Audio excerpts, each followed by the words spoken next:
Fala, meu povo, tudo bom? Hoje eu tô aqui com a Karina Motoyama. Isso. Mas antes de mais nada, eu queria te agradecer muito por me receber aqui na tua casa com o Brazilian Way e principalmente por compartilhar a tua história aqui com a gente. Muito obrigado. Eu que agradeço. Então vamos lá, conta aí pra gente um pouquinho de você.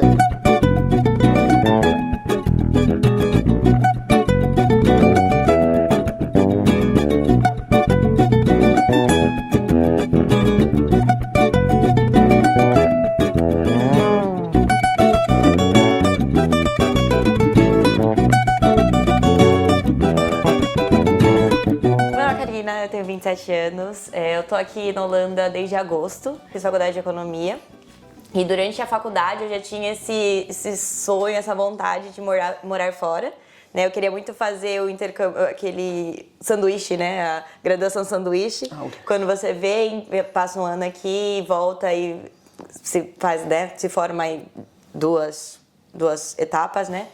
Mas durante a faculdade não foi possível, eu comecei a fazer faculdade na Unesp e aí eu achei que fosse legal, boa, e aí depois quando eu fui para a UFSCar não tinha mais essa possibilidade, então acabou passando um pouco para mim, mas eu sempre tive essa vontade, né, de morar fora. Aí depois da faculdade eu comecei a estagiar, então eu estava trabalhando numa empresa, numa multinacional, fui efetivada lá, mas não estava feliz, aquilo não estava fazendo sentido, aquilo que eu estava fazendo, e eu queria buscar alguma coisa que fizesse mais sentido para minha vida. E ao mesmo tempo eu tinha muito medo de trocar um emprego por outro e ficar elas por elas. E aí eu descobri sobre o intercâmbio voluntário no começo de 2022 e aí eu vim pra cá pra Europa no geral, para fazer voluntariado. Então eu fiquei viajando por 5 meses, trabalhando e ajudando em hostel em troca de moradia e alimentação, e às vezes eu até recebi uma ajuda de custo enquanto eu viajava e tentava me entender, né, e descobrir o que eu gostava, o que eu não gostava do meu trabalho, se era a minha área, se era o trabalho, se era a empresa, e o que eu queria fazer, né, porque eu meio que usei isso como uma ponte para me entender mesmo, para me descobrir e ver, né, o que eu queria da vida. E nesses 5 meses que eu fiquei aqui na Europa, eu vi que eu queria morar na Europa, né? Que ao mesmo tempo que eu amava eu queria ter um lugar para mim, então, assim, eu amo viajar, mas também gosto de voltar para casa. Só que eu não queria ter que viajar 12 horas para voltar para casa, né? Então eu queria um lugar que fosse mais próximo. E eu vi que eu realmente gostava do que eu fazia, eu trabalhava com financeiro, eu gostava do financeiro, mas eu não gostava do estilo de vida que eu estava levando no Brasil. Então aquela jornada de trabalho de quase 12 horas, você chega no final de semana, você não tem energia para respirar, você só quer dormir. E isso não estava sendo legal para mim. E aí eu vi que eu queria vir para cá, né? Conversei com uns amigos que estavam trabalhando aqui. E aí, pesquisando as minhas oportunidades, porque eu não tenho passaporte europeu, eu vi que uma das possibilidades seria vir como um estágio, né, com a ESEC. E aí eu comecei a me organizar lá no Brasil, voltei para o Brasil em setembro e comecei a me organizar para poder retomar para a Europa, né, para morar aqui e começar a minha vida aqui a partir de uma porta de entrada, que a porta de entrada que eu escolhi foi do estágio. Passei no meu estágio em janeiro mesmo, e aí todo o processo de visto demorou um pouquinho mais e eu vim pra cá mesmo em agosto. No momento que você percebe, não, beleza, eu quero de fato sair de casa, era ainda quando você era criança, quando já era adolescente, porque eu já conversei com algumas pessoas que falaram, putz, até certa idade eu nunca pensei em sair do Brasil e tudo. E quando que você teve essa vontade e se de fato era Europa, se de fato era... Porque você me falou que os seus pais moraram no Japão um tempo, né? Sim. Então eu acredito que também ter essa possibilidade, digamos, de já crescer numa casa onde que os pais também moraram fora e certamente contam histórias disso, então eu acredito que já te expande horizontes pra caramba. Sim, desde criança mesmo, meus pais sempre gostaram muito de viajar, então a gente sempre viajava bastante, mas eu sempre viajava com os meus pais. E com 12 anos eu entrei no CISV. O CISV é uma ONG, né, que faz meio que acampamentos de férias, mas não acampamentos no mundo inteiro, né, com crianças do mundo todo, e é uma escola assim da vida. E com 12 anos eu tive a oportunidade de ir para as Filipinas, né, para participar de um acampamento. Então foi sem meus pais, era uma delegação de 4 crianças, com uma líder. E eu tive a oportunidade de ir pra lá e foi aí que eu acho que me despertou, porque antes disso eu não conseguia nem dormir fora de casa, pra você ter noção. Então, quando eu comecei a ir pra esses acampamentos de final de semana e depois eu fui pra lá passar um mês, e aí acho que foi quando me despertou que eu falei, não, eu gosto muito disso, eu consigo, sabe, até passar um mês, 12 anos sem meus pais, e eu falei, não, é isso, sabe, eu gosto muito disso, eu gosto de viajar. E aí depois disso eu fui fazendo vários outros acampamentos, várias outras coisas e gostando muito, pegando muito gosto pra isso de viagem e de tudo. Eu já imagino que deve ser uma experiência maravilhosa já sendo adulto, indo pra Ásia. Imagina com 12 anos de idade e sem os pais, né? Então, conta um pouquinho mais sobre essa experiência, por favor. Quando eu fui pra lá, foi simplesmente um choque, na verdade, pra mim, um choque cultural de tudo. Eu nunca tinha saído do Brasil. E aí, quando eu saí, eu já fui parar nas Filipinas, assim, tipo, uou! E aí foi um super choque de cultura, de tudo, como as pessoas vivem lá, como as crianças vivem lá, e principalmente porque eu fui pra um acampamento, né? Então lá tinham crianças de 12 países diferentes. Então, inclusive foi um choque, por exemplo, conheci crianças da Jordânia. E aí eu fiquei assim, gente, eu nem sabia que Jordânia era um país, sabe? E aí eu conheço do nada crianças e falo assim, gente, tem a mesma idade, a gente praticamente nasceu, teve um italiano que nasceu no mesmo dia que eu, a gente faz aniversário juntos, tal, não sei o quê, mas é completamente diferente, é muito diferente como foi criado, como foi bem, então assim, foi um choque mesmo viver isso, e inclusive a realidade que eles vivem lá, né, assim, porque no Brasil a gente tem uma diferença muito grande, né, então tem a favela ali, mas acaba sendo diferenciado, né, você consegue perceber, né, lá não, lá você tem simplesmente uma casona com muros, quando você sai tem uma criança da minha idade andando de búfalo. E aí eu sei que eu, como uma criança de 12 anos, eu fiquei assim, ó. Mas o que tá acontecendo aqui que eu não tô entendendo? Então demorou um pouco pra processar e entender, né? Pô, tô do outro lado do mundo, é diferente, mas também temos, né, as realidades diferentes e tudo diferente. E acho que foi o meu primeiro choque, assim, cultural, de olhar e falar, pô, da minha idade, mas completamente de um mundo completamente diferente do meu. E a criança estava feliz andando de búfalo. E eu fiquei assim, ó. Gente, será que eu acho que eu quero andar de búfalo também? Qual que era a língua que vocês falavam? Inglês, eu imagino? Inglês. Então, com 12 anos você já falava? Tentava, né? Tá. Eu não conseguia, mas a gente tentava, assim, o máximo que a gente conseguia comunicar. Também uma mimicazinha ia lá, porque também nem todas as crianças lá falavam inglês. Na verdade, eu não falava também 100%, né? A gente ia tentando. Inclusive, acho que o meu maior desafio foi no meio do acampamento, que a gente ficou na casa de uma família filipina, né? Por um final de semana, só que sem a nossa delegação. Então, era eu, a menina da França e uma menina da Indonésia. E aí, a francesa também não falava inglês, mas eles fizeram mais ou menos com quem a gente tinha mais proximidade. Então, eu tinha bastante proximidade com a francesa. Não sei como, porque ela também não falava muito inglês, eu também não. Acho que é por isso que a gente se uniu. E a menina da Indonésia também, ela era muito querida. E aí chegou a ser até engraçado, porque a menina da Indonésia tentava traduzir o que a família das Filipinas falava pra gente, porque a gente não conseguia entender. Só que a menina da Indonésia também não falava a nossa língua, então era assim, era uma tradução que nem a gente estava entendendo o que estava acontecendo, mas a gente conseguia entender. Como é que foi essa experiência em relação a... Porque vocês tiveram, então, crianças de 12 países. Você falou francesa, sim, italiana, Jordânia. Quais eram os outros países que você lembra, por favor? França, Itália, Jordânia, Indonésia, Islândia, Canadá. Meu Deus, gente, vamos lá. Brasil, Filipinas, né? Tinha gente da Filipinas também.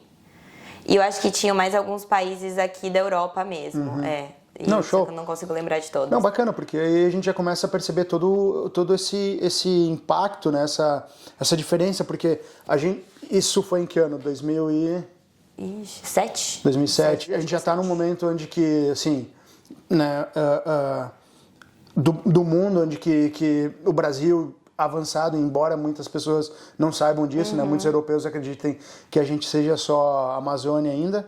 Então a gente tem uma evolução tecnológica que bate de frente em vários países europeus, sim, também, e tudo. E justamente isso que eu acho interessante, porque de novo, eu não estive na Ásia, ainda mais na Indonésia, onde que você me fala isso, né? Tipo, você vê uma criança andando de búfalo e tudo. Como foi esse choque, tanto para você e aquilo que você pôde perceber das outras pessoas também, né? Das outras crianças? Sim, pra mim acho que foi um pouco, não natural, mas foi mais tranquilo até pelo que a gente vive no Brasil, que a gente, né, já tem essa visão, né, um pouquinho. Não essa visão, assim, mas a gente entende que existem, né, esses mundos. E eu percebi que para as outras crianças às vezes era um pouco mais chocante, porque elas não tinham não entendiam que existia esse mundo, sabe? Então, por exemplo, eu tive que ouvir de uma canadense que ela falou para mim e perguntou se eu ia pra escola de cipó. Aí eu fiquei assim, ó. Eu não sabia em que ponto ela estava me zoando, até que ponto ela estava falando a verdade, porque ela estava bem séria me perguntando, não foi tipo uma piada. Eu fiquei assim, ó. Você jura? Tipo, sério, sabe? Então eu podia perceber que o mundo que eles viviam era completamente outro, assim, sabe? Mas eu imagino que se foi chocante pra mim, para as outras crianças foi um pouquinho mais, assim, só que a gente não viveu tanto do externo com as outras pessoas, né? Então, e até quando a gente ficava na casa de família, acho que elas tentavam proteger bem mais o que a gente via e o que a gente experienciava, né? Então aí você vai, fica um mês lá, obviamente quando volta pro Brasil, criança ainda de 12 anos de idade, deve ter ficado maravilhada e Sim. eu acredito que foi nesse momento que você teve a certeza que iria morar fora do Brasil. Sim, sim. O que te direcionou, então, para economia, já era o teu sonho de fato ou não? Não, então, antes eu fui fazer relações internacionais. Porque acho que fazia muito sentido na minha cabeça. Eu acho que a gente fala, quando a gente entra nas relações internacionais, 80% das pessoas que entraram nas relações internacionais entraram porque gostam de viajar. Só que não tem nada a ver com isso, né? Não tem nada. Eu acho que 98% das pessoas que fazem relações internacionais não viajam depois, tipo, por trabalho, entendeu? Então, e aí eu entrei nas relações internacionais e eu vi que não era isso que eu realmente gostava, assim. Eu gostava de viajar muito, eu gostava da parte política, eu gostava de entender, mas viver só com isso não fazia sentido pra mim. Então eu comecei a sentir muita falta de números, de matemática e de coisas assim. Acho que nem relacionado com viagem, nem nada mais relacionado comigo. E aí eu resolvi parar com as relações internacionais e me direcionei para economia, que fazia sentido para mim naquele momento. Mas sempre pensando em trabalhar em multinacionais, né? Porque eu sempre pensava, não, tudo bem, eu não vou ser diplomata, eu não vou viajar com diplomacia para ser diplomata, para tentar ajudar o mundo, mas eu vou viajar com as empresas, eu vou trabalhar fora, sabe? E aí eu fui para economia. E o que fazia bastante sentido pra mim, tanto que eu nunca tive muita vontade de trabalhar em banco, porque eu acho que o banco acaba claro que existem muitas áreas, mas acaba te limitando umas regras brasileiras, né, de tudo, e aí eu nunca tive tanta vontade. E fui mais para empresa, para as multinacionais, que também, na minha cabeça, ia me permitir viajar bem mais. Em que momento que você decide largar tudo e fazer um mochilão aqui para a Europa? E quais foram os motivadores naquele momento? Eu comecei a trabalhar e aí chegou um momento que a carga de trabalho estava muito grande. Eu não estava feliz. Então eu chegava em casa muitas vezes chorando. E aí a minha mãe olhava pra minha cara e falava assim, Karina, é trabalho, sabe? Tipo, a partir do momento que o seu trabalho não tá fazendo sentido e você chega em casa chorando, e era uma coisa muito comum, sabe? Eu falava assim, não aguento mais, não quero. E aí eu trabalhava das 8, na teoria eu trabalhava das 8 às 6. Aí eu trabalhava das 8 às 7, aí às vezes eu trabalhava no final de semana, e aí eu não sentia que... mesmo eu querendo mudar de área, estavam me travando lá dentro. Então eu tive umas crises de pânico no meio do trabalho eu começar a chorar e sair correndo pro banheiro porque eu não conseguia parar. Então eu tava nessa eminência de quase um burnout, porque chegava no final de semana eu não tinha força pra sair. Eu não tinha força pra mandar mensagem e falar, gente, vamos beber? Ou fazer uma coisa. Não, eu só ficava da cama e dormia. Eu não saía, eu quase não saía, assim, porque eu não... Quando eu saía era porque eu me forçava a sair pra fazer alguma coisa, porque eu estava exausta. E eu falei, gente, não dá mais, não tenho a menor condição, não quero mais isso. E ao mesmo tempo, quando você tá vivendo esse processo, você não entende se você não gosta da empresa, se você não gosta do que você tá fazendo, se você não gosta da sua área de atuação. Fica tudo muito, né, blur na sua cabeça, fica tudo muito... uma névoa, você não sabe, você não tá entendendo, você só tá cansada, você só não quer mais fazer aquilo. E aí eu tive que esperar eu fiquei quase 2 anos sem férias também, e aí quando eu consegui tirar férias, eu tirei minhas férias, tinha descoberto sobre o intercâmbio voluntário pelo Instagram, E aí eu comecei a pesquisar sobre essa oportunidade, porque eu já tinha, com a pandemia eu voltei a morar com meus pais, então eu consegui guardar o meu dinheiro, né, pra mim nesses anos. E aí eu tinha esse dinheiro guardado, falei, tá bom. Aí pra dar uma satisfação pros meus pais, eu falei, estou indo trabalhar em hostel. E aí, como é que foi isso? Porque quando eu falei, tipo, pra minha mãe, pra minha família, a primeira vez que eu ia ir fazer intercâmbio, minha mãe pirou, né? Pô, vai largar um trabalho, tá estabilizado, já tá 6 anos na empresa, já foi promovido, lá. Eu tinha meu próprio comércio, né? Eu tinha um negócio junto com meu sócio lá no Brasil. E aí minha mãe, não, faz isso, você é louco, lá. Como é que foi a receptividade da tua família? Então, a minha mãe foi super receptiva, porque a minha mãe via que eu não estava feliz, que eu não estava gostando, e ela falava pra mim, Karina, não, trabalho não é pra você chorar, se o trabalho tá atingindo o seu emocional, para. E então ela ficou bem feliz que eu tomei uma decisão, sabe, que eu ia falar, não, tudo bem, vamos, e ela olhou pra mim e falou assim, eu acho que eu tava com mais medo de contar pra eles do que a minha mãe tava de receber essa informação, porque no final das contas ela ficou feliz e falou pra mim assim, filha, você sabe que se no final não der certo, você volta pra casa e eu tô aqui. Então a gente ajuda, não é como se você fosse largar se tu estivesse sozinha. E aí isso me deu mais segurança. Meu pai já foi um pouco mais... Mas Karina, você tá trabalhando nessa super empresa, você vai largar tudo e você vai limpar o banheiro. Ele falava só pra mim, ele ficava assim... Vai lá lavar o banheiro? Você vai lavar o chão? Vai lavar o banheiro? E ele ficou um tempão nessa comigo, assim, falando. Aí a gente foi de férias, a gente foi pra Jericoacoara. E aí ele começou a ver os hostel ali lá, e ele ficava assim, você vai trabalhar num desse? Eu, vai. Aí a gente foi num lugar de praia, assim, e como eu ia pra Bari, que era de praia também, ele ficava assim, mas é mais ou menos isso que você vai fazer? Porque a gente foi, né, que era um restaurante beira-mar, não sei o quê. Falei, pai, é mais ou menos isso. E ele começou a aceitar a ideia, sabe? Foi ficando mais feliz, sabe? E ia me apoiando mais também, porque não tinha o que ele fazer, né? Ou ele falava, ficava bravo e eu ia com ele bravo mesmo, ou ele aceitava e pronto, né?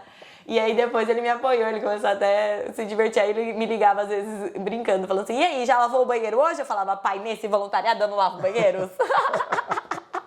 E quanto tempo foi desde a decisão na sua cabeça até a preparação para que você fosse? Foi bem rápido. Caramba. Eu decidi mesmo, assim, em janeiro.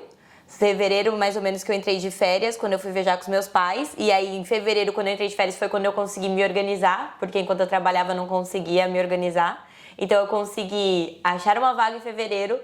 O cara me aceitou em fevereiro. Voltei de férias, comecinho de março, pedi demissão. Aí entrei de aviso prévio e eu fui mesmo viajar final de abril. Caramba. Maio já tava na Itália. E aí, quais foram os países onde você passou? Então vamos lá, eu fiquei 2 meses na Itália, fiquei fazendo voluntário lá num hostel, então foi, eu acho que o tempo mais que eu fiquei em um lugar só foi na Itália, foi em Bari. E nesse meio tempo eu ia viajar, tudo mais, né? Porque querendo ou não, você faz voluntariado, você trabalha 6 horas por dia, tem 2 dias de folga. Nossa, maravilhoso.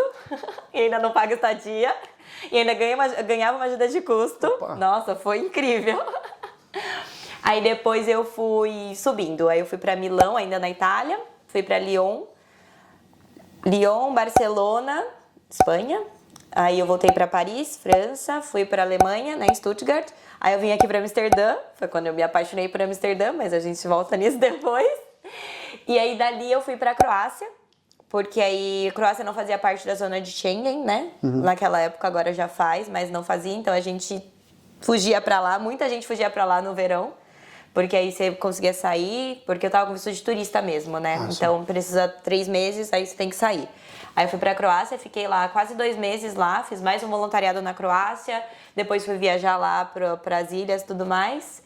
E aí eu já estava um pouco cansada, né? Com aquilo que eu comentei, que eu queria ter um lugar para voltar. E sim, eu amo viajar, mas, fiquei 5 meses só viajando, você não tinha o seu lugar, você não querendo ou não, você não tem seu espaço, né?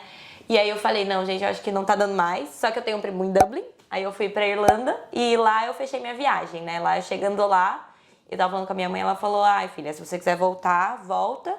E aí, chegando em Dublin, que eu comprei minha passagem pro Brasil e resolvi acabar ali pra voltar pro Brasil pra me organizar. Que ano que tudo isso aconteceu? Foi 2022. Beleza. 22, isso. Caramba. Tudo. Eu acredito que você deve ter vivido várias experiências, conhecido pessoas do mundo inteiro. Como foi esse retorno?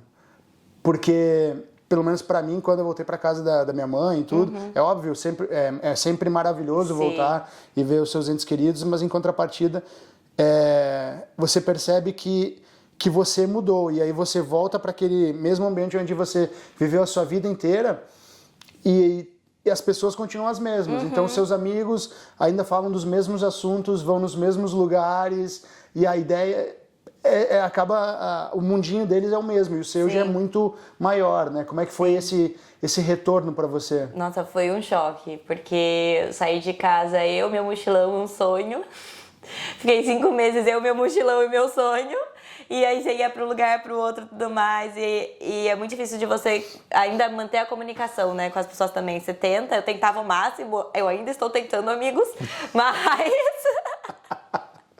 mas quando você volta, é muito difícil você conectar de novo, né, com o lugar, com as pessoas. Tanto que eu acho que eu passei mais de 10 noites, assim, que eu acordava no meio da noite e não sabia onde eu tava.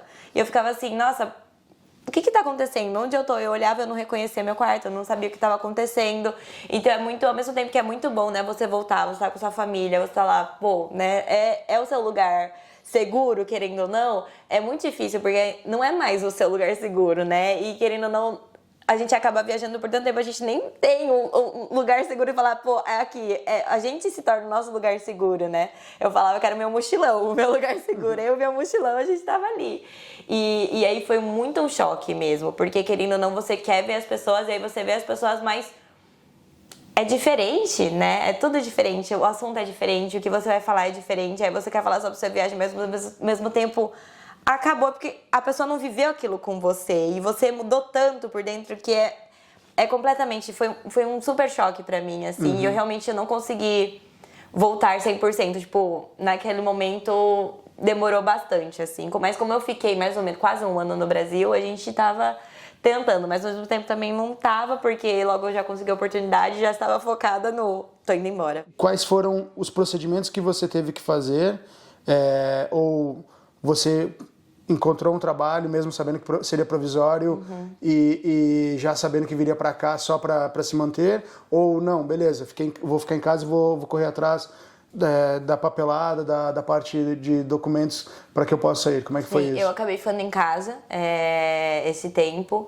Meus pais me ajudaram com a parte financeira, eu fiquei na casa dos meus pais, né? E correndo atrás de tudo. Então eu corri atrás de arrumar meu LinkedIn e ver quais eram as minhas oportunidades. Pensei também que poderia vir para dar um mestrado, por exemplo, mas eu não queria. Eu não sou uma pessoa que eu gosto tanto de estudar, assim, falando direito. Não, eu acabei minha graduação, falei, não quero mais estudar e tá bom. Então eu pensei em várias oportunidades, mestrado seria uma oportunidade, estava até pensando, pô, mesmo não querendo estudar, acho que é uma boa porta de entrada pra mim. E aí depois eu descobri a ESEC. E aí quando eu descobri a ESEC, eu comecei a fazer minhas aplicações e fiquei totalmente focada nisso, fazer aplicação, mudar meu LinkedIn, mudar meu currículo, atualizar tudo pro mercado europeu, né? Porque acaba sendo diferente do brasileiro. E aí eu foquei nisso, em estudar, né, até para as entrevistas, para tudo mais. E eu comecei a aplicar pelo site da ESEC, né, que é um programa que chama Talento Global, que eles fazem parceria com empresas para poder trazer talentos globais para as empresas, porque a ESEC faz essa ponte, né, entre a pessoa contratada e a empresa, para essa parte de visto e tudo mais, porque para você fazer estágio aqui você precisa de um terceiro, né? Ok, no nosso caso, nós fomos para a Irlanda, né? Da onde que é um país que eu acredito que seja o país mais fácil para entrar legalmente Sim. aqui na Europa, porque você só basta comprar um curso de inglês e você vai para lá, você pode ficar legal, trabalhar e tudo mais. Então, uma das coisas que a gente já percebeu nesse 1 ano e meio que a gente está aqui na Holanda é que aqui tem muito menos brasileiros justamente por conta disso. Sim. Então explica pra gente, por favor, Claro. que eu acredito que vai ajudar bastante gente que está no Brasil, quais são os passos. Então o ESEC, já fala, por favor, o que você precisa, quais são os requisitos e vamos começar pelo site. Sim, onde que você vai buscar sim, mais claro. informações, por favor. Bom, então eu, pela ESEC, né, eu acho que é exec.org, mas eu posso confirmar e você coloca lá, que você entra na parte de talentos globais. Então, por exemplo, a ESEC tem vários programas, então tem parte de voluntariado, que você vai, que por menos tempo, aí você vai e faz esse voluntariado, e tem essa parte que é mais estágio e trainee. Então, é talento global, alguma coisa assim. E aí você entra no site, você faz a sua aplicação. Nisso você vai entrar em contato com uma ESEC próxima a você, né? No caso, no Brasil, acho que tem várias unidades. Então, você entra em contato, a ESEC vai entrar em contato com você e aí vai te orientar como fazer as aplicações. Ou você mesma pode procurar fazer as suas aplicações. O importante é sempre lembrar que o seu currículo tem que dar match com a vaga, né? Então, tem que estar ligado. Mas que você sempre consegue adaptar as suas experiências prévias lá. E os seus pré-requisitos você tem que ter até 30 anos, né? Você tem até 30 anos quando você for viajar. Então acho que até 31, na verdade, você pode viajar com 30, mas tem um período, aí é só ler certinho lá, mas até 30 anos. Estar vinculado com uma instituição estudantil depende do país. Então, por exemplo, aqui na Holanda eu vim como se fosse um estágio, mas com um trainee. E aí, para fazer trainee, seria a mesma regra aqui no Brasil. Você tem que ter até 2 anos de formado. Então, eu tive que apresentar meu diploma e eles tiveram que olhar meu diploma e comparar. Beleza, tem até 2 anos para aplicar para o visto, tá ok. Se tivesse mais de 2 anos, aí eu teria que estar vinculada com uma outra instituição. Pode ser um mestrado de baixo custo, pode ser um mestrado... Qualquer um, né? Normalmente eles têm até, depois eu até te falo que tem um mestrado aqui na Espanha, que normalmente eles usam, que é um mestrado online e que é aceito pela ESEC internacional. Então, muita gente usa dele para poder, quando não tem mais os 2 anos de formado, para poder aplicar para o visto e tudo mais. Mas vai depender também de país para país, então é muito importante pesquisar e ver se quais são os critérios do seu país, ou conversar com alguém que esteja no país que você está interessado de ir, porque, por exemplo, a Alemanha é muito mais rigorosa do que a Holanda. E a Hungria é muito menos rigorosa, então, assim, vai depender muito do país que você vai também. Mas, basicamente, ter esse vínculo ou até 2 anos de formado, se for um trainee, ou se for uma Holanda. E acho que é basicamente isso, assim. Caramba, legal. E o inglês, assim, é você conseguir se comunicar, né? Porque, querendo ou não, você vai trabalhar numa empresa que você precisa do inglês. Ver os pré-requisitos da vaga. Então, por exemplo, às vezes a vaga pede um português no espanhol, às vezes a vaga pede só o inglês, às vezes vai dependendo muito das vagas, né? Então, é interessante ver, pesquisar direitinho, mas tem muitas opções. Como era a formatação e a busca por emprego ou por estágio ou trainee aqui na Europa, e principalmente comparando com o Brasil. Sim. Nessa busca, por favor. Então, eu fiz um curso mesmo para conseguir realmente pegar meu LinkedIn, fazer um LinkedIn campeão, assim. Então, eu fiz um curso e aí isso me ajudou muito, me abriu os olhos, assim, sabe? Pra entender tudo que eu tava fazendo. Então, eu realmente precisei de um auxílio fora, né? Então, eu paguei e investi nisso pra realmente entender como funcionava. Mas agora foi bem diferente, eu acho que pra mim, porque eu acho que no Brasil, eu pelo menos tinha uma visão de que, nossa, eu trabalhei 2 anos, então eu tenho que botar meus 2 anos de trabalho ali, mais a minha faculdade, mais o estágio, mais sei lá, eu fiz uma atlética, fui parte da empresa júnior da faculdade e tinha que caber tudo no currículo em uma página assim, sabe? E eu percebi que não, né? E muitas coisas também que eu aprendi pra cá se aplicaria pro Brasil também, na montagem de tudo, mas com certeza eu precisei de uma ajuda, assim, externa. Alguém que possa te assessorar nisso é fundamental para que você busque essas oportunidades? Eu acho que tem muita informação online, eu acho que você encontra muita informação online, mas se você, por exemplo, procurou online, demorou mais de uma semana e falou, pô, não tô conseguindo sozinha, eu acho que é ideal você procurar alguém que possa te auxiliar. Quanto tempo foi de resposta? Como foram as primeiras entrevistas, os primeiros feedbacks? Chega a ser engraçado, porque eu apliquei várias vagas. A primeira que me chamaram pra entrevista, eu passei. Caramba. E foi na Holanda ainda. Caramba. Porque eu tava tentando na Hungria por conta do processo de visto ser um pouco mais facilitado, ser, né, tudo mais.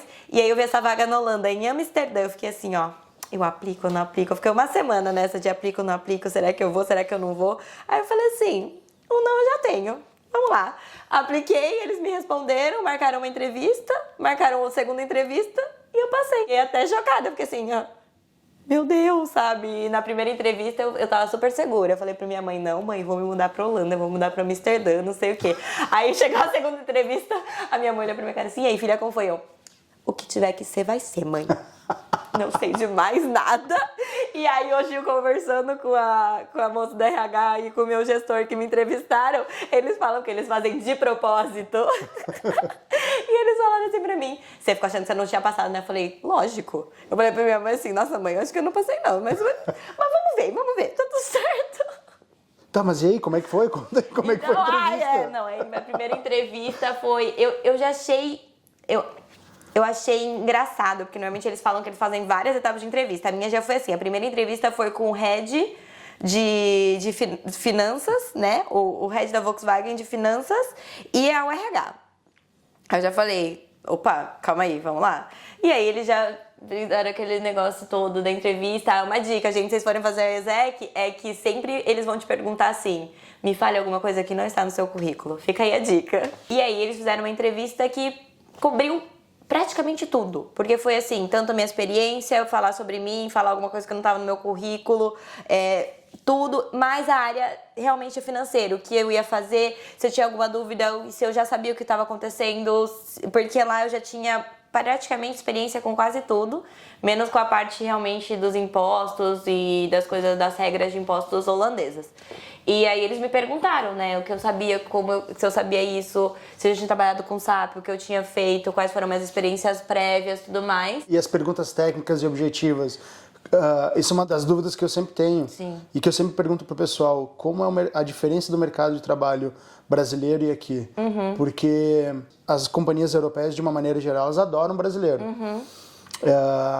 A maneira como a gente trabalha, a dedicação, apesar de todo mundo falar que o brasileiro é preguiçoso, aquelas concepções completamente erradas, e pelo menos pelo que eu vejo, é completamente diferente. Total. E quando eles fizeram as perguntas mais técnicas e objetivas, porque você tinha muito pouco tempo de formado e muito pouca experiência no mercado de trabalho. Sim. Como foi a tua resposta? Assim, era dentro da tua abrangência de conhecimento? Total. Era dentro da minha abrangência de conhecimento, era o que eu já tinha visto, já tinha estudado, então eu consegui responder bastante coisa, mas principalmente o que eles têm interesse é de você mostrar o interesse de que você quer aprender, por mais que você não saiba. Não tente enrolar. Então, assim, e te perguntaram o que é, sei lá, balanço patrimonial, só porque é a minha área. Eu não sei o que é. Não tenta ficar enrolando, tentar explicando. Você fala assim, eu não sei, eu quero aprender, o que eu sei é isso, mas eu tenho interesse em demonstrar esse interesse de aprender.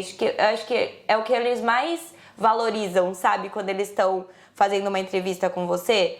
Beleza, você estudar previamente, você entender o que está no seu escopo de trabalho nessa área. Então, normalmente eles vão te passar o que vai estar no seu escopo, o que você tem que saber. Então, o que você pode fazer é estudar isso previamente. Mas o que você não souber, também não tem problema. É você falar assim, olha, essa parte eu não sei, mas estou totalmente aberta, eu quero aprender, sabe? Estou totalmente interessada em aprender. Eu acho que é isso que eles valorizam muito e a gente acaba tendo muito medo no Brasil. E querendo ou não, os 2 anos de experiência que eu tive já era bastante aqui, porque a galera aqui, eles começam muito tarde.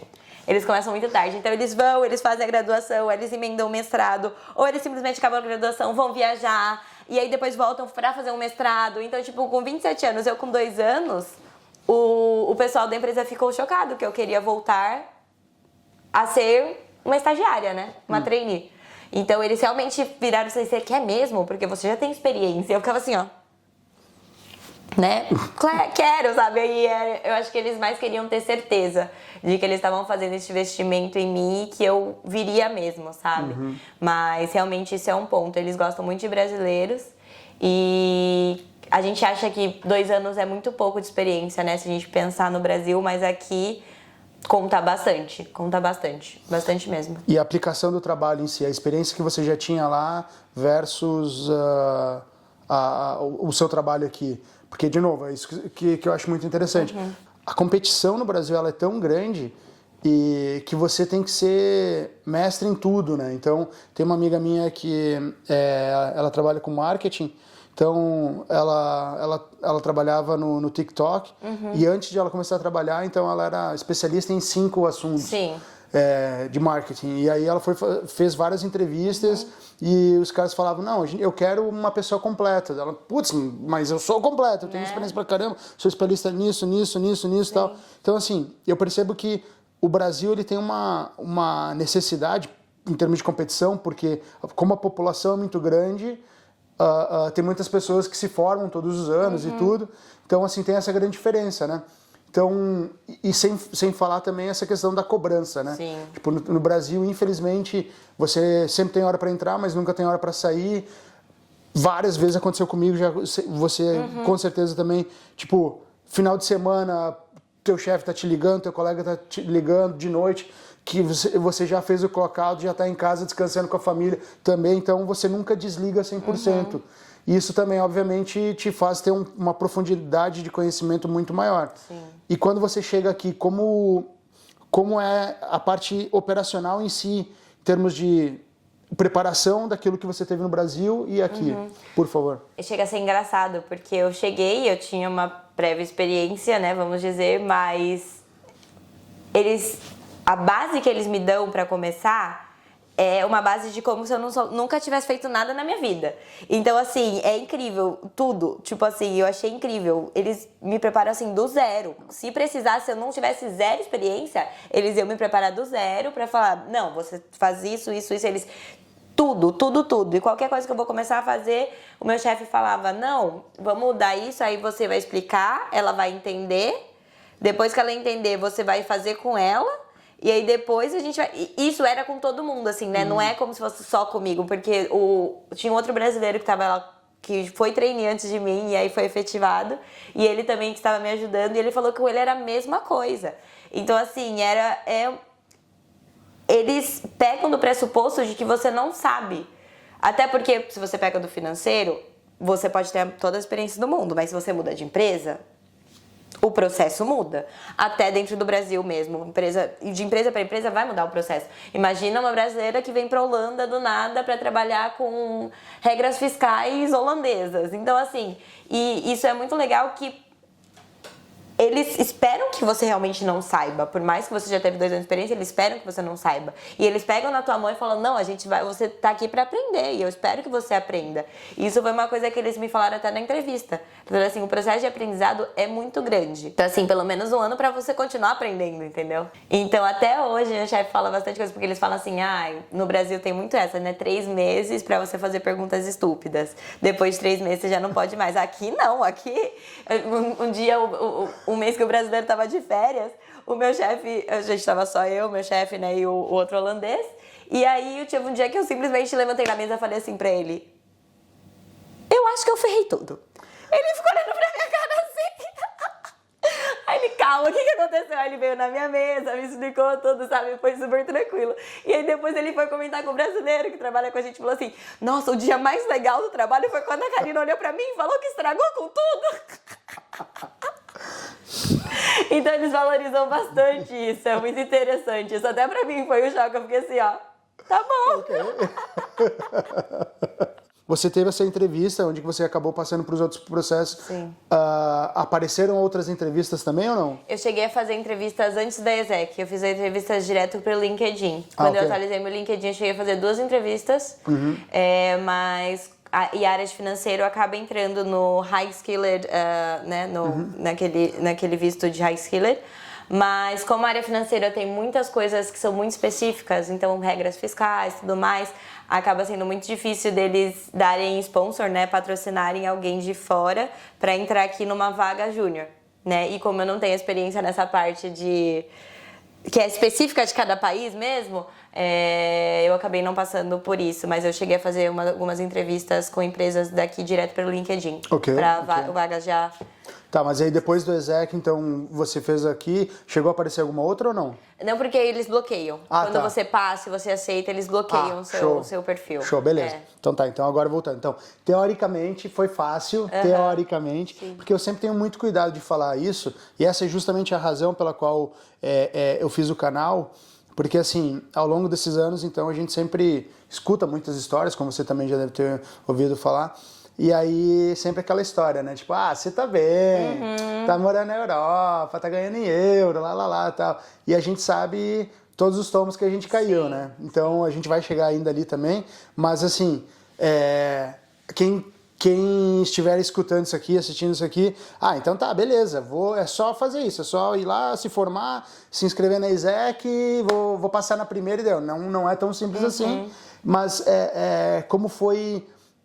Quando você teve a resposta, então, essa conclusão desse sonho, né, a materialização disso, então tá, beleza, passei, vou para o país onde eu queria, já na primeira, em teoria, como foi essa vinda, porque obviamente muito feliz, mas depois disso, como foi o choque da realidade? Sim, olha, essa vinda já foi difícil, viu? Porque eu passei em janeiro, e aí a exec que cuida do processo para você, então isso é algo muito legal.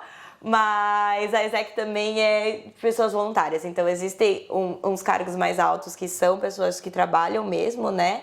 Mas, querendo ou não, os cargos mais que estão em contato com você é todos voluntários, né? Então são estudantes também e que fazem esse trabalho voluntário para ajudar as pessoas. Então, querendo ou não, você está dependendo também de alguém que está fazendo algo voluntariamente. E eu entendo que também tem bastante coisa. Só que assim, o processo que ia demorar 3 meses, demorou 6. Porque passaram os 3 meses, ninguém entrava em contato comigo, ninguém falava nada, eu mandei os documentos.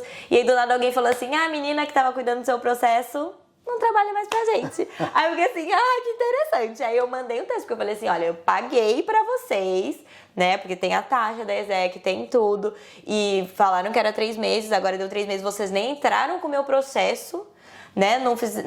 E aí, né, o que tá acontecendo? Aí eles pegaram alguém do Nacional aqui da Holanda pra cuidar do meu processo, pra mandar tudo, aí eles aceleraram. Mas aí falaram pra mim que ia ser 1 mês, e eu acho que todo esse processo, o que mais me pegou foi o mental, sabe? De ansiedade, de, beleza, eu posso ir, o processo pode ficar pronto amanhã, como ele pode demorar, sei lá, 3 meses. Aí deu 3 meses e não ficou pronto, e aí eu tava ali, né, naquela ansiedade, naquele negócio. E aí, depois que eles aplicaram, foram mais 3 meses. E aí, deu problema com o consulado, todas essas coisas assim, né? Eu tive que remarcar viagem. Então, minha viagem estava marcada, meu passaporte estava no consulado, porque eles simplesmente perderam a minha aplicação. Era pra já estar pronta, já estava atrasada, mas eles simplesmente perderam ali no meio das coisas, falaram, tá bom. E aí eu tive que ir lá, a gente foi lá pra São Paulo 2 vezes, né? E aí tanto que quando eu já tinha remarcado a viagem, o dia anterior da viagem, a gente teve que ir pra São Paulo pegar meu passaporte. Sem eles terem falado que tava ok. A gente teve que bater lá no consulado pra falar que, né? E aí, cadê meu visto? Ou seja, não é tão simples Não assim. é tão simples. Pra mim, pelo menos, é que eu não tinha o controle de absolutamente nada. Tudo dependia de outra pessoa. Então, nem que eu quisesse mandar minha aplicação de visto para o governo, os documentos da empresa estavam com a exec, os meus documentos os meus eu conseguia, né? Mas dependia da exec, da empresa e de mim. Sendo que a exec era a ponte. Aí, né, eu não tinha controle. Então, assim, eu acho que o mais complicado de todos esses processos sempre governamental, é a falta de controle que a gente acaba tendo da situação. E isso foi bem difícil, bem difícil. Mas aí eu cheguei aqui, né? Aí veio outro processo, né? Vamos achar lugar pra morar. Aí todo mundo fala, é um caos achar lugar pra morar. Você não vai achar lugar pra morar aí. Porque Amsterdã é muito caótico, vai ser muito difícil, né? E muita gente falando isso, e aí acaba sendo um processo com a gente mesmo, né? Porque fica assim, querendo ou não, você fica uma semana focada só nisso. Aí você vai trabalhar, volta, tá lá procurando lugar. Ou até trabalhando, você tá lá no Facebook, no site, não sei aonde, pra procurar lugar pra morar. Porque você fala, pô, se eu não vir por 5 minutos, já perdi uma oportunidade, sabe? E você tá lá. Isso vai te consumindo por um tempo. E aí, ao mesmo tempo, você tem que ir atrás de burocracia, pegar suas identidades, ver tudo, se tá tudo certo com todas as coisas que você tá fazendo aqui. E você tá fazendo isso sozinha, querendo ou não. Liguei pra minha mãe chorando já. Saí no lugar assim, falei, mãe, eu não aguento mais isso. Ela, filha, você que quis isso, vai. Falei assim, mas mãe, eu não sei fazer isso. Não saberia nem fazer no Brasil. Agora eu vou fazer aqui na Holanda. Os caras nem me entendem. E o choque de cultura também, porque aqui as pessoas são muito secas, né? Tipo, muito beleza. Então assim, você tá chorando...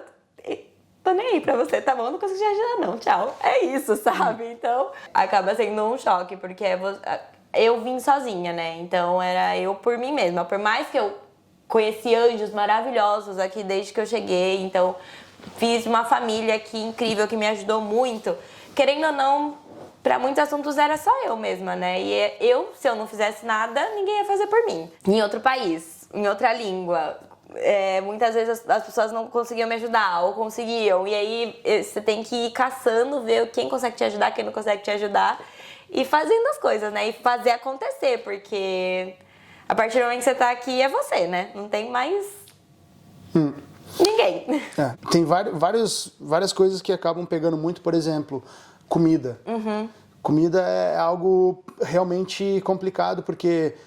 não tem tudo que a gente é acostumado. Você até encontra, por exemplo, sei lá, carne. Não tem todos os tipos de cortes variados da mesma maneira como tem no Brasil. Não tem a qualidade da carne, não tem os tipos de arroz, por exemplo, as variedades de arroz e tal. Você vai comprar banana no supermercado que é grande, você vai conseguir, sei lá, 2 ou 3 tipos de banana. E é isso. Esteja feliz. Porque é isso. Fruta não tem o mesmo sabor e tal. Então, beleza. Já tem a parte de alimentação. Sim. A parte de cultural, como você mesma falou. O povo aqui é seco, direto e deu, tranquilo. Total. E você que tá errado porque você não é desse jeito. O clima completamente hostil, maravilhoso. Então, assim, tem vários aspectos que acabam pegando. E sem falar também que você tá sozinha, sim, longe de todos os seus referenciais, seus amigos, familiares e tudo. Então, assim, quando bate a solidão, quando bate aquele momento que, putz, eu gostaria de ter um ombro amigo, as pessoas com quem eu sou e fui acostumado, não tem. E é onde que esses momentos pegam. Então, como foi para você esse início? Olha, o início foi bem difícil, bem complicado mesmo. Eu consegui um lugar provisório para morar. E aí, lá todo mundo tá vivendo a vida, né? E eu cheguei umas semanas antes de eu começar a trabalhar, então meio que eu tinha que resolver umas burocracias, mas algumas coisas estavam pendentes, então eu meio que ficava assim... ainda não tava vivendo minha vida 100%, mas as pessoas estavam vivendo a vida delas e eu tava ali, né? Então... E aí, essa semana foi muito difícil pra mim. Eu falava assim, ai mãe, acho que eu queria estar no hostel, sabe? Porque aí vai ter alguém que vai estar viajando e eu posso sair pra ir pro bar aleatório com alguém no meio da semana, sabe? E eu não sabia viver aquilo, porque eu adorava que eu tinha um quarto pra mim, mas, pô, queria alguém, sabe? Que também estivesse ali pra fazer alguma coisa. E só que aí, como eu também disse, eu tive muita sorte. Eu encontrei uns brasileiros incríveis. Eu tô com uma rede de apoio incrível aqui, incrível. E foi muita sorte. Teve uma brasileira que eu conheci logo de cara. A gente se conheceu pelo Instagram, Bruna. E aí a gente já saiu na primeira semana e já virou assim... minha irmã aqui, sabe? Assim, a gente ficou muito próximo e depois já aumentou o grupo foi aumentando. Então, assim, nisso eu tive muita sorte, porque eu tenho uma rede de apoio muito incrível aqui. Muito incrível. E, assim, eu falo... foi sorte mesmo, assim, porque não tem. A energia bate muito. Então, assim, hoje eu sei que se eu... Teve um dia realmente que eu tava chorando, eu liguei pra Bruna. Eu falei, Bruna, pelo amor de Deus, eu preciso de ajuda, sabe? E depois liguei pra minha mãe, mas minha mãe tá lá, então dá pra fazer muita coisa. Mas isso é muito importante mesmo, muito importante mesmo. E eu sei que muita gente não acha, né, essa rede logo assim de cara, né? Então demora mais tempo. Então eu acho que isso é muito importante. Realmente é uma coisa que a gente sente muita falta, porque não tem as pessoas que a gente tá acostumada por perto. E principalmente quando você vem sozinha, querendo ou não, quando você tá em casal, ela acaba sendo um pouco mais fácil, mas também é difícil, né? Porque às vezes acaba ficando só os dois mesmo e, sim, né? Sim. Então, mas realmente isso é um ponto. É uma das que coisas pega que eu falo bastante. muito, que eu percebo muito também, assim, tipo, eu ouvi, né, no caso, a Irlanda tem uma comunidade de brasileiros gigantesca, e também já ouvi muitas histórias ruins, né, de brasileiros sacaneando, passando os outros para trás e tudo, mas em contrapartida, eu sempre falo assim, os seus amigos, as pessoas que você conhece aqui vão ser a sua família, porque, de novo, você está longe de todo mundo, dos seus referenciais, então vão ter aquelas pessoas que vão ser fundamentais na tua vida, que vão fazer a diferença, que vão ser a representação dos seus familiares. Sim. Mas, em contrapartida, é sempre muito importante ter bastante cuidado com as pessoas com quem você vai se relacionar aqui. A gente, como brasileiro, sempre já tem um passo atrás e tudo, mas o início é sempre muito importante ter um pouquinho de cuidado. Também tem que saber que essas pessoas vão ser fundamentais na sua vida, te ajudar, né? Então, às vezes você, como sendo mulher, sozinha, também tem esse lado emocional, vulnerável e tudo. Então, eu já escutei algumas histórias bem complicadas também, né? Eu sempre tenho que dar 2 passos atrás, eu sempre me resguardo muito, sim, porque é muito importante também a gente tomar muito cuidado com isso em todos os sentidos, né? Então, assim, Quando caiu a ficha, tá, beleza, agora tô aqui, tô vivendo. Porque consegui o caso, você já tá trabalhando agora, eu sou praticamente uma cidadã holandesa. Como é que foi esse início e de lá pra cá? vai fazer 1 ano e meio que eu vim, mas meio ano, Tá, 6 beleza. meses. Já tenho visto tal, já tá tudo certinho. Agora é só alegria ou não? Ainda tem vários desafios chegando? Agora é terapia. Porque eu acho que uma coisa que eu precisei trabalhar muito comigo foi, eu busquei isso, é o que eu queria. E aí quando eu cheguei aqui, era verão. Então eu saía do trabalho às 5 da tarde, estava sol, tava lindo o dia. Eu ainda podia aproveitar mais o dia até 9 horas da noite, que ainda era dia. E aí eu chegava, ia pra praia, não sei o quê, só que uma parte de mim sempre falava assim, nossa, as pessoas vão achar que eu não trabalho, né? Porque das 9 às 5 eu não posto nada, eu tô trabalhando, né? Mas as pessoas vão achar que eu não trabalho. Ao mesmo tempo eu pensava assim, não, gente, mas era o que eu queria mesmo. Eu tenho que parar de romantizar isso e botar assim, é a minha realidade agora. Claro que eu posso romantizar um pouquinho, porque eu tô morando em Amsterdã, né? Tipo, pra mim a cidade mais bonita que existe até agora, que eu já conheci.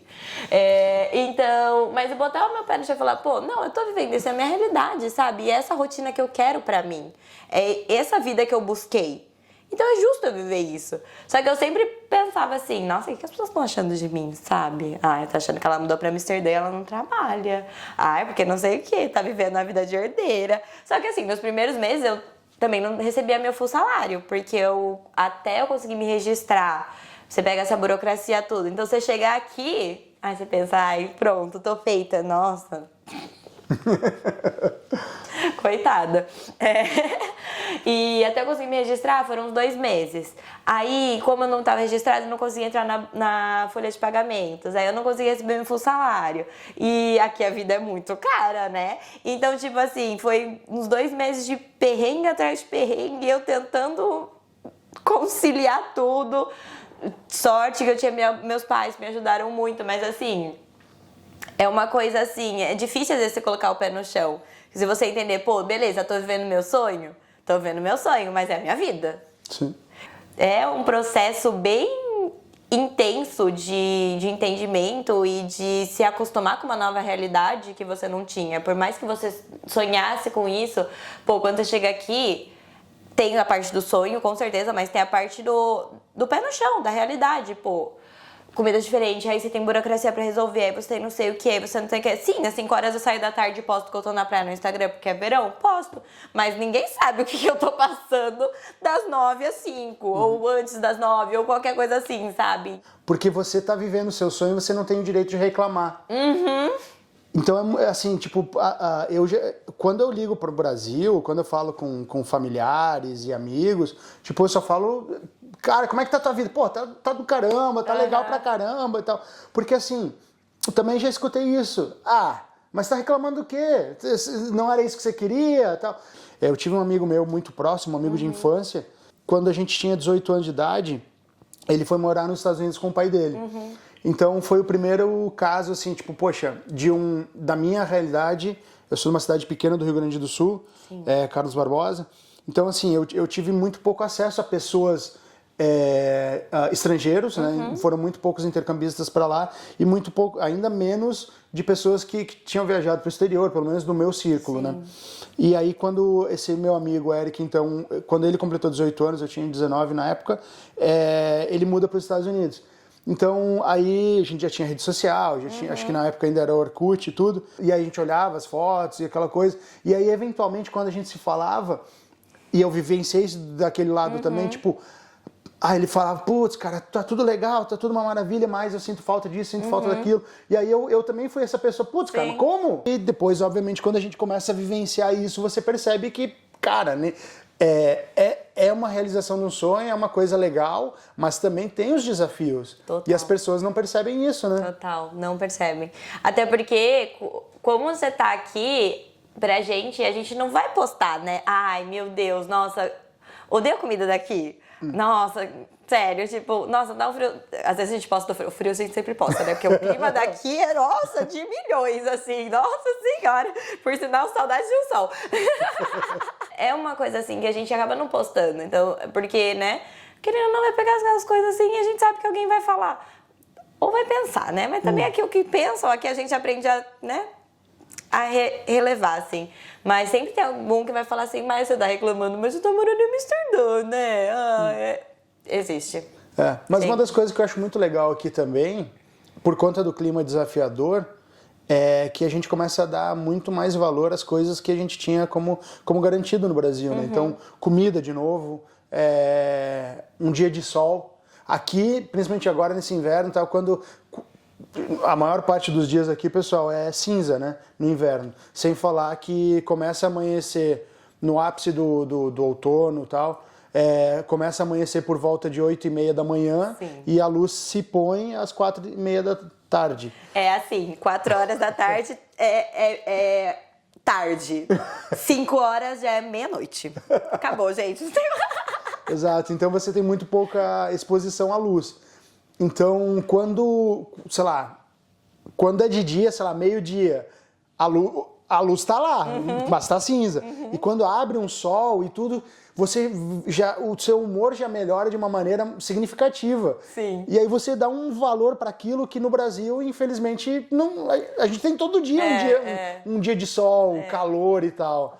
E sem falar na comida aqui, que é maravilhosa no Brasil. Sim, nossa, gente. Você percebe que o clima e a comida são algo assim, que pega aqui o sentimento aqui. Você ainda dá bola pro que as pessoas pensam e falam no Brasil? Ou já tá nesse processo de...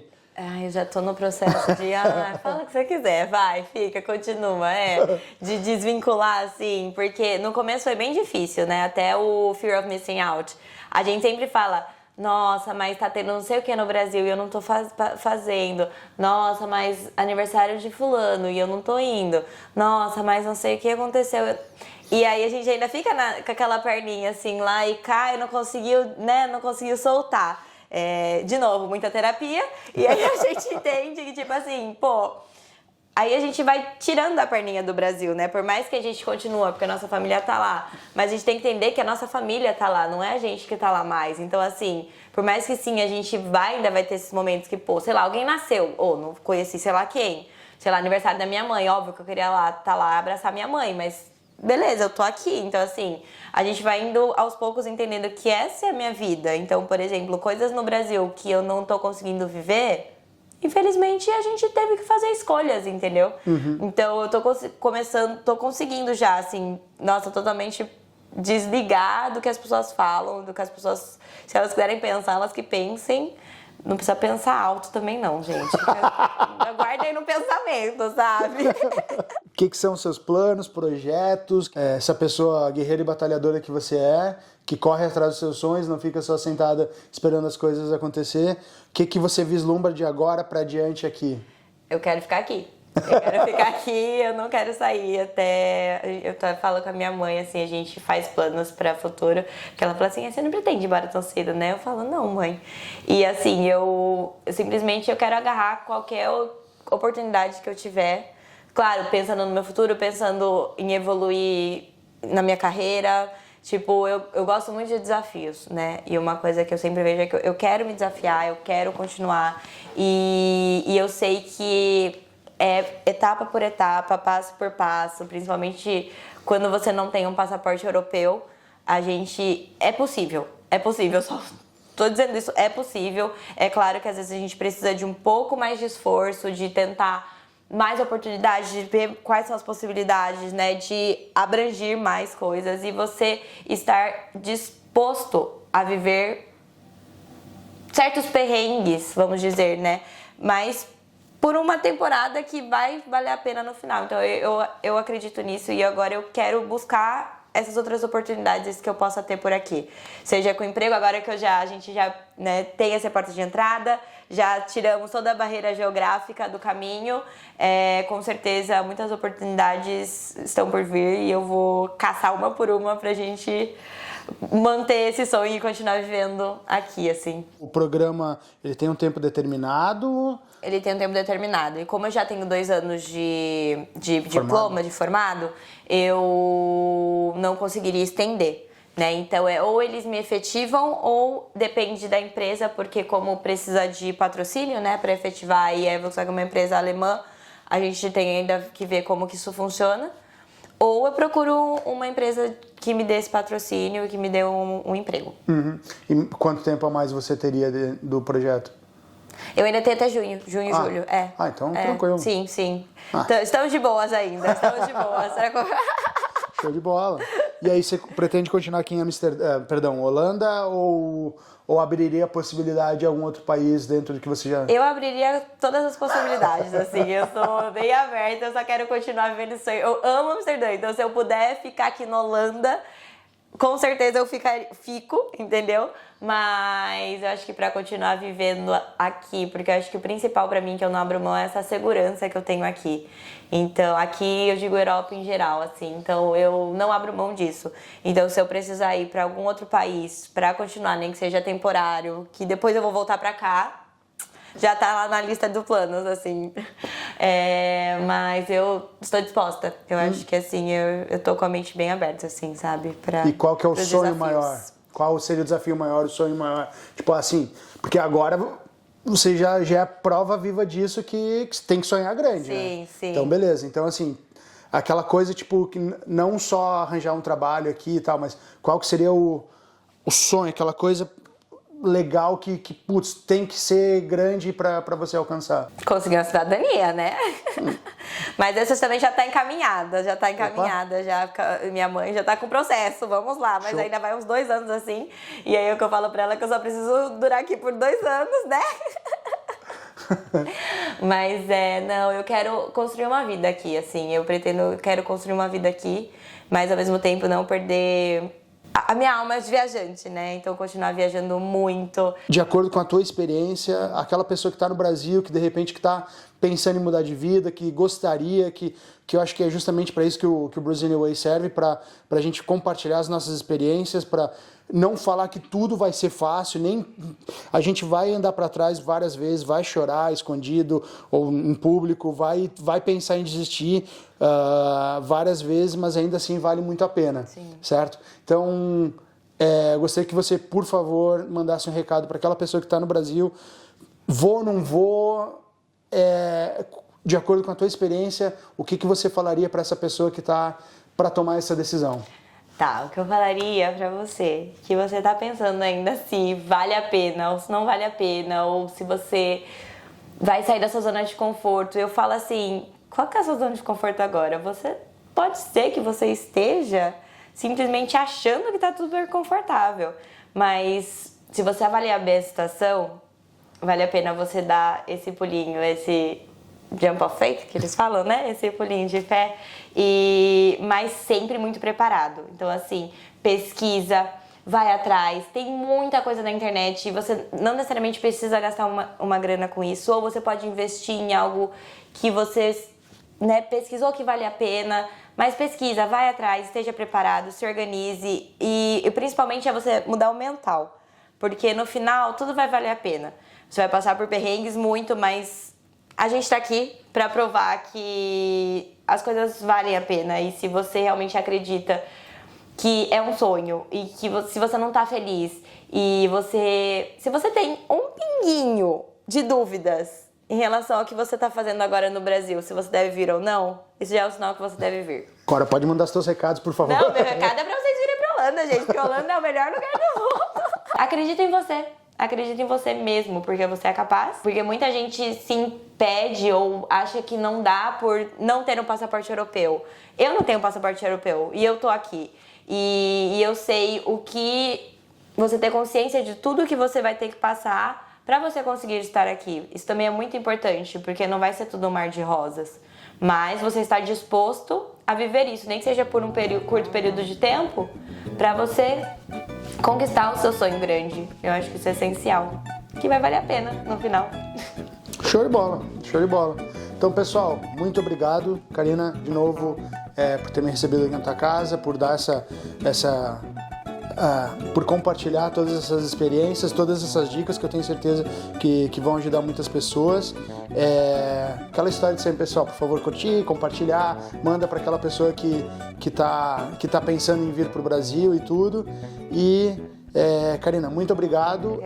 Ainda mais sucesso para você. Obrigada. Que eu tenho certeza absoluta que essa caminhada aqui só tem coisas boas para você. E independente de qual vai ser o teu destino final, mantenha sempre esse espírito aventureiro. Muito obrigada. Tá bom? Muito obrigado. Agradeço muito.